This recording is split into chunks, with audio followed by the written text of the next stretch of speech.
दोस्तों नमस्कार, मैं अजय कुमार वर्मा एसी एनडीबीसी। तो आज का वीडियो दोस्तों होने वाला है ब्रायलर फार्मिंग के ऊपर।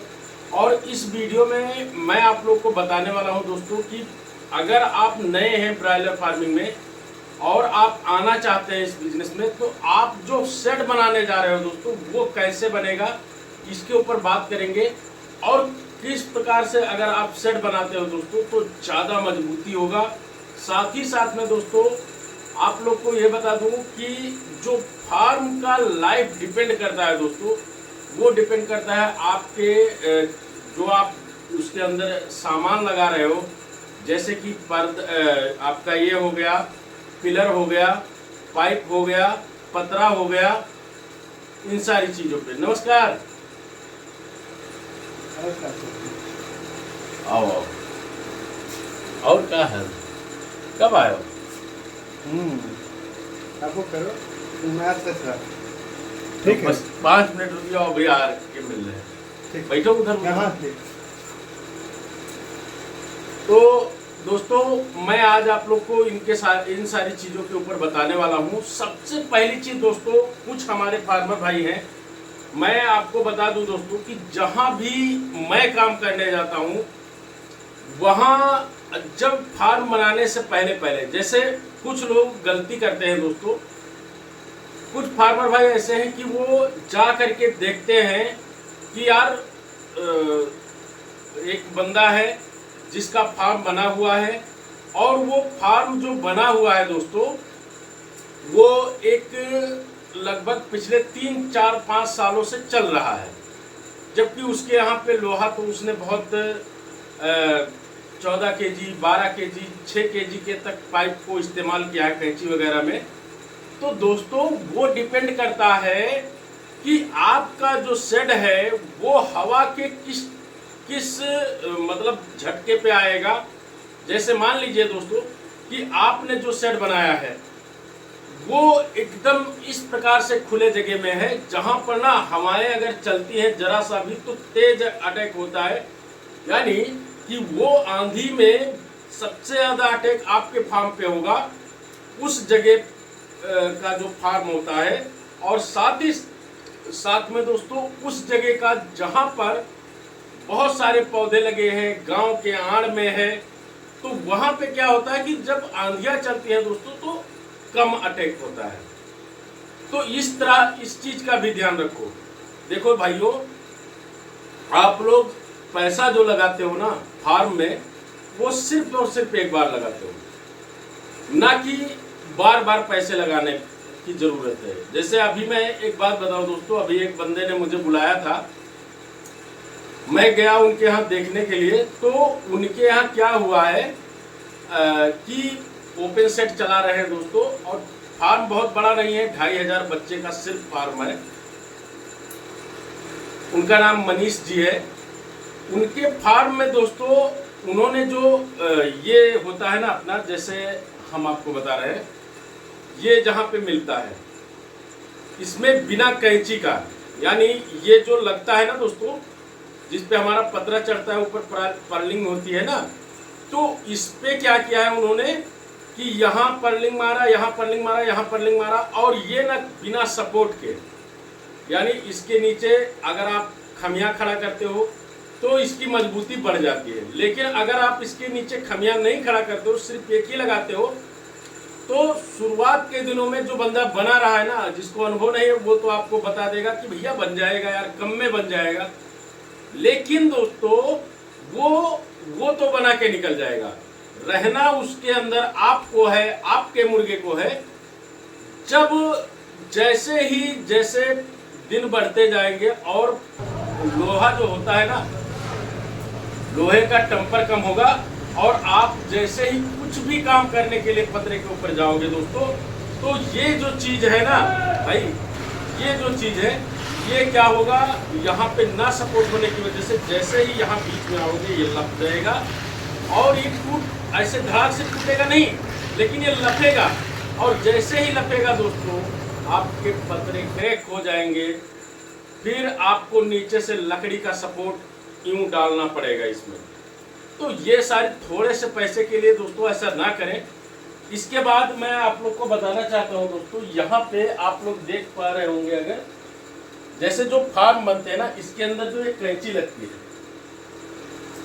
जब हम फार्म बनाते हैं तो फार्म के अंदर में दोस्तों एक कैंची बनती है ना, ऊपर ये हो गया हमारा ऊपर का, और कैंची हमारी ऐसे इधर को आती है, उधर को जाती है, विपरीत साइड में जाती है।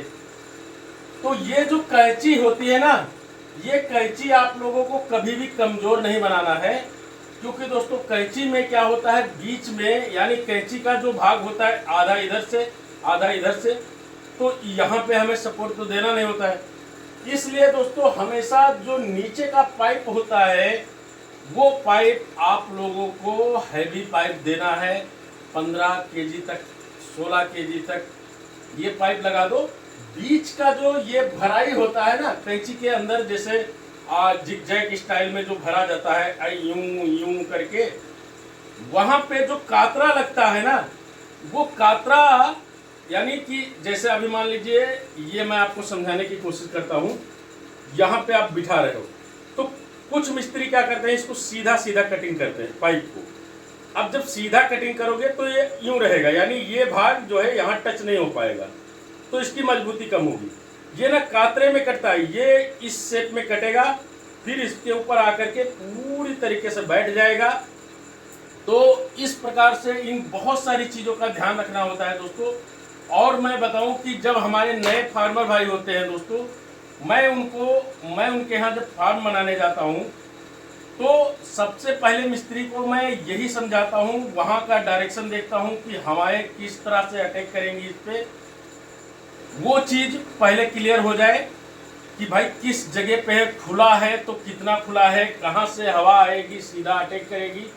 वो सारी चीजें देखने के बाद दोस्तों तब हम कहते हैं कि अब यहाँ फाइनल हो गया है, अब इस पे इतने केजी के लोहे लगेंगे। और साइड में दोस्तों अगर इसी फार्म का कोई कंस्ट्रक्शन करा रहा है मेरा भाई, तो हमेशा ध्यान रखो, ये जो आपका खंभा खड़ा होता है इस साइड का और दूसरे साइड का, मतलब साइडों का जो खंभा होता है दोस्तों, इसको आप 3 इंची 4 इंची तक रख सकते हो।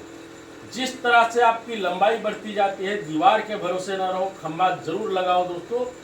वरना मैंने देखा है, अभी मैं गुजरात में था दोस्तों, गया था गुजरात में, एक फार्मर के यहाँ क्या हुआ है कि ये दीवार और वो दीवार दोनों आपस में सट करके, और ऐसे एकदम लगता है कि ना उसका अगर सपोर्ट निकाल दिया जाए तो गिर जाएगी वो। तो इस तरह से होता है दोस्तों।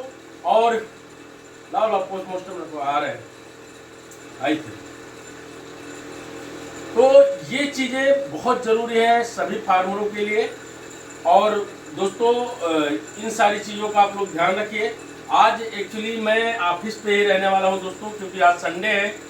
तो संडे के दिन हमारे सभी जितने भी नज़दीक के फार्मर होते हैं उनको पता होता है कि डॉक्टर साहब आज संडे है तो ऑफिस पे मिलेंगे। तो सब लोग आना शुरू कर दिए हैं दोस्तों, पीएम ले लेके आते हैं और दवा भी लेके जाते हैं, अपना पोस्टमार्टम दिखाते हैं। तो अब मैं वीडियो को यही समाप्त करूंगा। लेकिन एक चीज़ मैं कहूँगा दोस्तों कि जब कभी भी आप लोग फार्म बनवाइएगा, फार्म अनुभवी व्यक्ति से बनवाइएगा। ऐसा नहीं कि कोई भी बिल्डर पकड़िए उससे उठा करके आप फार्म बना देते हो।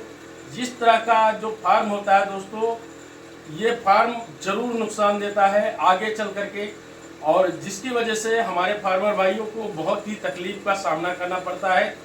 बाद में उसके अंदर जिस जगह को बचाने के लिए आप ना वो करते हो, उसी जगह पे बाद में आपको बहुत सारे लकड़ी घुसाना पड़ता है, ईंटें लगाने पड़ते हैं। तो वो काम ना करके सीधा सिंपल आप पहले से ही एक ऐसा काम करके रखिए जिससे कि आपको आने वाले समय में दिक्कत ना हो दोस्तों। और अगर किसी भी फार्मर को ईसी फार्म बनवाना हो तो वो विशेष करके कॉन्ट्रैक्शन पे ध्यान रखें। कॉन्ट्रैक्शन अगर उनका मजबूत होगा दोस्तों, टिकाऊ होगा, तो उनका फार्म, क्योंकि उसमें ना बहुत बड़ा इन्वेस्टमेंट लगता है, ओपन हो या खुला ओपन हो या इसी फार्म हो, दोनों फार्मरों के लिए बातें हैं दोस्तों कि वो लोग जो अपना काम करते हैं, जो अपना फार्म बनाते हैं उसको ना बहुत ही अच्छे से बनवाएं, मजबूत बनवाएं, और हो सके ना तो अपने मटेरियल्स, अपनी चीज़ों का विशेष रूप से जांच परख करके, एक अनुभवी व्यक्ति से सलाह लेकर के तब वहाँ पे उस टाइप का जो भी चीज़ें लगनी है उनको इंस्टॉल करें, उनको लगाएं।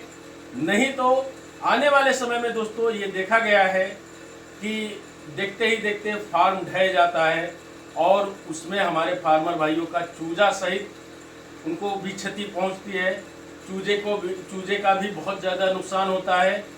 और फार्म में लगा है आपका 5 लाख, 15 लाख का चूजा का नुकसान हो जाता है। तो ऐसी गलती ना करें। अगर किसी फार्मर भाई को फार्म नया कॉन्ट्रैक्शन कराना है दोस्तों, बनवाना है, तो जो स्क्रीन पे नंबर चल रहा है इस पे संपर्क करें। हम ईसी फार्म, ओपन फार्म, बड़े से गोदाम, सारे जगहों का काम इसी वजह से कर रहे हैं दोस्तों, ताकि हम अपने फार्मरों का होने वाला नुकसान को कम कर सके, बचा सके और उनको एक अच्छा फार्म बना के दे सकें। धन्यवाद।